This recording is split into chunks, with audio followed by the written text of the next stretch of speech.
Good morning, Ekoji. Welcome to our Sunday morning service. My name is Rich Wolford, and I'll be your service chair today. We are grateful for your presence this morning. The service is also being live streamed on Zoom and YouTube. You'll notice that Reverend Hayashi is in Sequence Buddhist Temple in New Jersey today. So on the 19th, we'll have our minister's assistants Eric Ishii and Barry Shimukai. As a reminder, our main priority is to keep it a safe place to hear the Dharma. Although we're very happy to see each other, please be mindful of its comfort levels. Please keep in mind the following policies.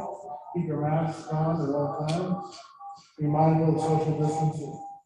We are allowed to chant along with our minister's assistants today, but we have a mask on, so thank you for your understanding. Minister's Assistant Eric Ishii will now lead us in opening meditation and recitation of the numbers. Meditation provides a pause that prepares the mind to receive the Dharma, the Buddhist teachings. Please place your hands on your lap, lower your head slightly, and release tension.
Find this laminated sheet in your service book in front of you. Please stand and allow us to sing the Untitled Chapter for free record.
And turn to page 39 in your service book, and we will stand as you say yes.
This morning, our Dharma message will be delivered by our son member, Ed Sens.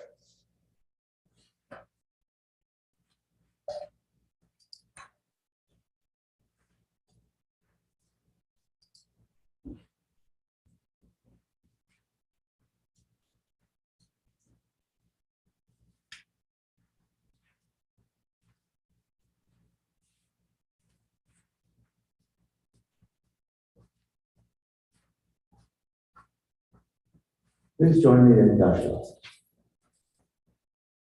Namo Buddhist. Namo Buddhist. Namo Buddhist. Namo Buddhist. Good morning, everyone. Thank you for coming. It's good to see you all on this rather chilly morning.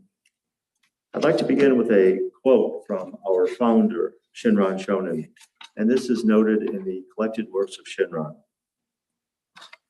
Those who reach the pure land of happiness return to this evil world of the five defilements, where, like Buddha Shakyamuni, they benefit sentient beings without limit.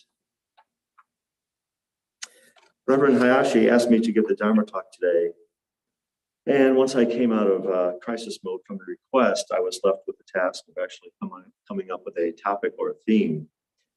We had had a conversation about it, and one thought he had was that perhaps it might be good to talk about my time here at Ekoji in terms of what keeps bringing me back.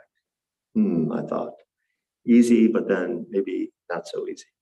So my Dharma talk today is about those things that motivate me about Ekoji and bind me to Ekoji and keep me returning to Ekoji, to Shin Buddhism, and to the teachings of Sakyamuni Buddha.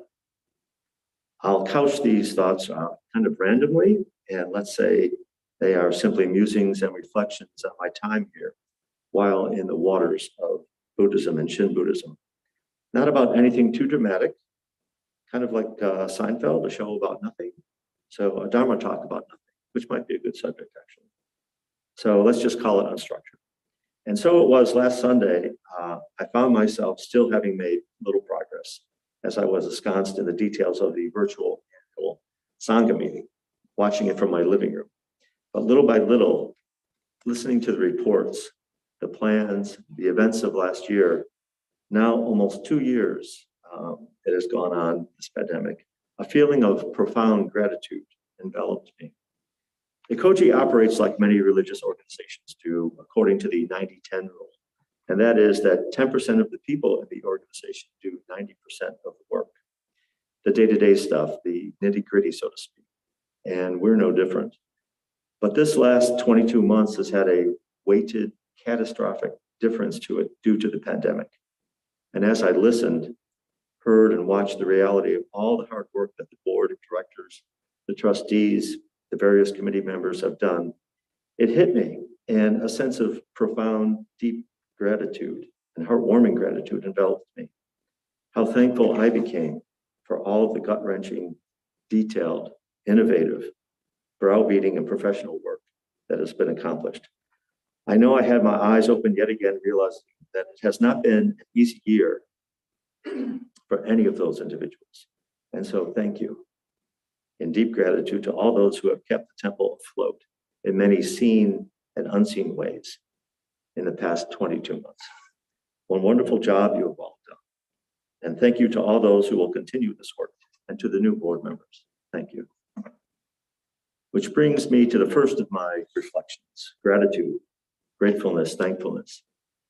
Prior to my Ekoji time, those concepts honestly were not too much my personal lexicon, intellectually nor emotionally, but they are now. And I have found that the emphasis on gratitude is kind of like a portal, a transformative gateway. I found that embracing gratitude, thinking on it, encourages in me a sense of interconnectedness, which is reality. We are all interconnected. No matter how difficult our circumstance, all of us, we're not an island. Without others, the presence of untold, unseen individuals and sentient beings, we cannot fully exist.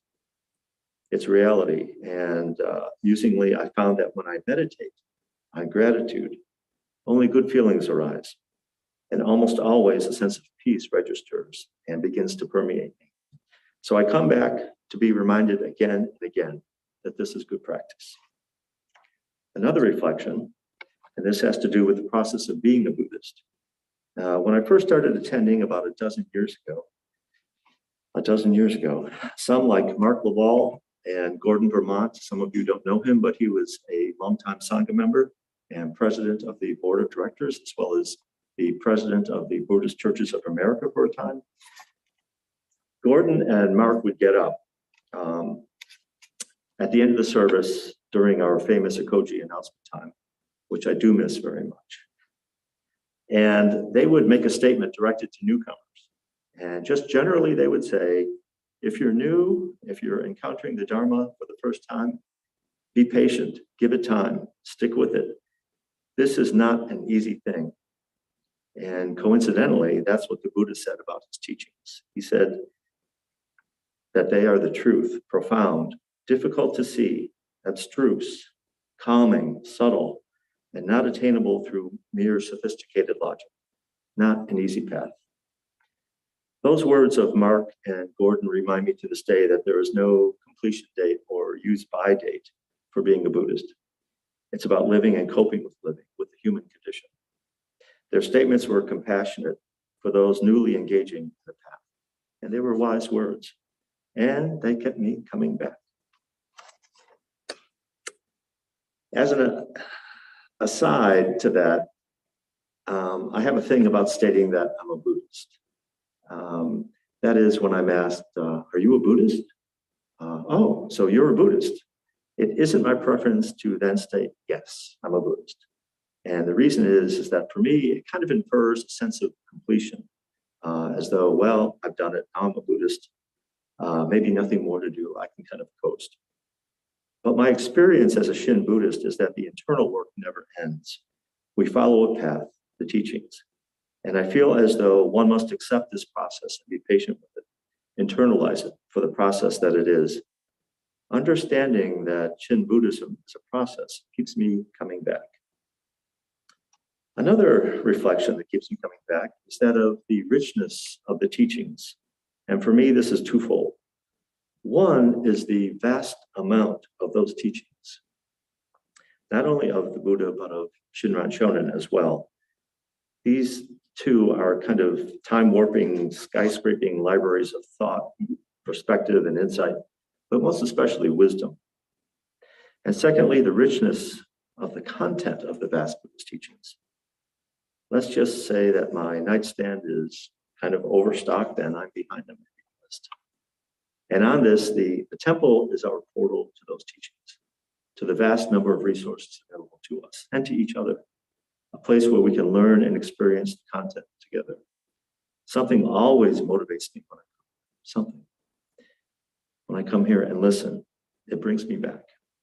My last musing is about that of practice, and only in two forms right now. It is said that the practice of Shin Buddhism is deep hearing. But what is deep hearing and how is it defined? Dr. Tetsuo Uno puts it this way. He said, the essence of Zen is sitting meditation. In Jodo Shinshu, it is the deep hearing of the teachings. By deep hearing, we mean the kind of hearing you might do in a doctor's office. If he were about to tell you that your tumor is, you listen intently with your whole being concentrated. And so this takes effort, self-reflection, and a negation of the self, I think, to let the process happen of deep hearing. And that is a practice that brings me back. Chanting brings me back, like we just did. I find it an exercise of reminding me that we are interconnected vocally, yes, but nevertheless, it is a practice that can remind us of our oneness with one another. But we are also, I read this in an article, and it was wonderful. We are also then connected through chanting to all those who have chanted in the past. Kind of a time warp, practice of interconnectivity with the sanghas that have gone before us, connecting us to all Buddhists. And my last reflection, what brings me back is the desire to bring others to these wonderful teachings and practices. Our Judeo-Christian concentric society tends, shall we say, to look askance or to overlook or co-opt or appropriate or misinterpret Buddhism and Shin Buddhism. And yet we have so much to offer. The teachings of Shin are so relevant and applicable in today's world that frankly, I'm surprised that Shin Buddhism is not more well known or popular. Once one experiences the content that's here, the benefit, as the Buddha said, will lift the dust off that is on so many eyes.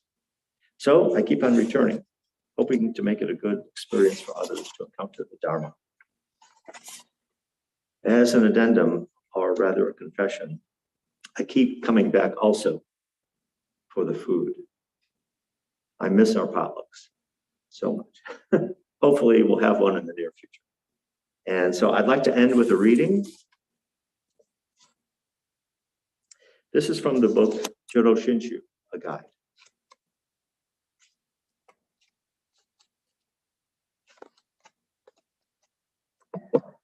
Perhaps you have reflected on the true nature of life.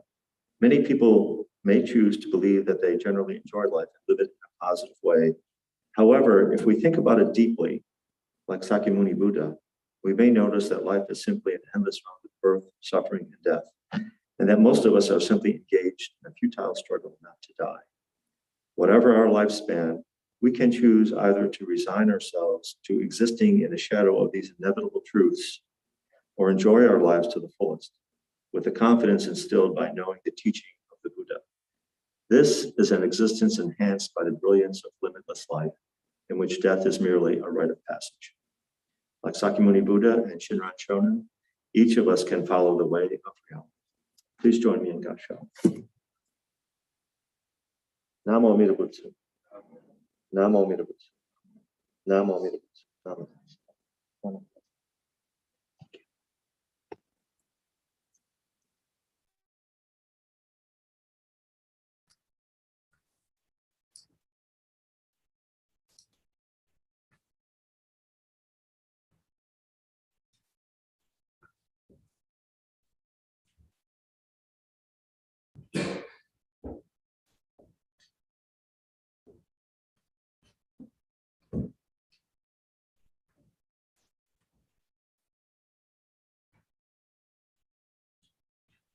Thank you, Ed. That was terrific. We appreciate you sharing that with us. During this part of service, we participate in the ritual of the shoko, traditionally the burning of incense. However, due to policies of the board and influence of the COVID virus, incense burning is not being allowed as it would involve handling the incense portions and which result in the smoke. So we invite you to come forward to the front table and offer Gassho. Should you wish, place in Nidana, which is our offering of gratitude to the Buddha, the Dharma, and the Sangha, in the bowl on the table. Please approach mindfully with safe distancing. Once finished, please return to your seats via the side aisles.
Liz Assistant PC will lead us in closing meditation and recitation of the numbers.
I have a few announcements, but beforehand, I just want to thank Yuko for her music for us on the piano today, and Ed for a great talk, and for Bob there being on the night giving us.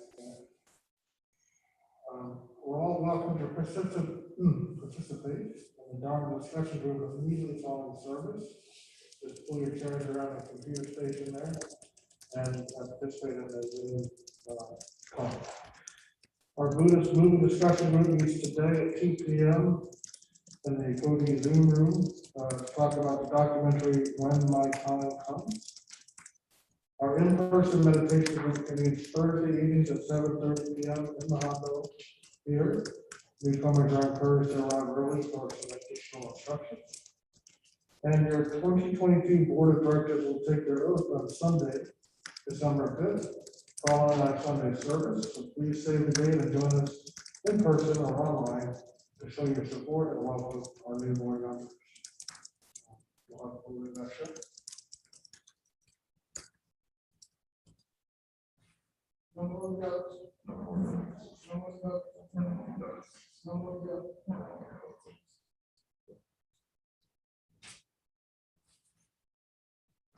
Thank you all for attending. Have a great day.